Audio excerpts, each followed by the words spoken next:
মুক্তিযুদ্ধের চেতনা ধ্বংস করার অভিযোগে শেখ মুজিবুর রহমানের মরণোত্তর বিচার চাই, শাস্তি চাই। প্রিয় বন্ধুরা, শিরোনাম দেখার পরে অনেকেই আমার উপরে ভীষণ ক্ষুব্ধ হয়েছেন, আবার অনেকেই ভীষণ খুশি হয়েছেন।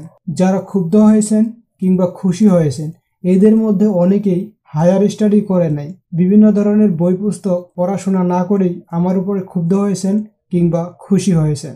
এই ভিডিওটি আসলে তথ্য উপাত্ত বিশ্লেষণ করার জন্যই তৈরি করা হয়েছে।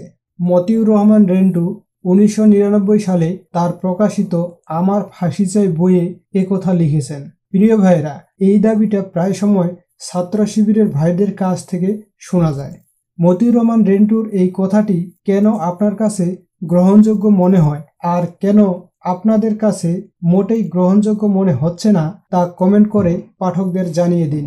প্রিয় বন্ধুরা, জাতির পিতা শেখ মুজিবুর রহমান কিভাবে মুক্তিযুদ্ধের চেতনা ধ্বংস করেছেন অথবা মুক্তিযুদ্ধের চেতনা ধ্বংস করেন নাই, এই বিষয়ে 2000 কিংবা 2005 সালের আগে প্রকাশিত কোনো বই থাকলে কমেন্ট করেন। আমরা হাজার হাজার বই পুস্তক পড়ে জানতে চাই সেই সময়ে আসলে কি হয়েছিল বা কি ঘটেছিল। আপনাদের যাচাই বাছাই ও বিশ্লেষণগুলো কমেন্টে পাঠকরা মূল্যায়ন করবে। ধন্যবাদ।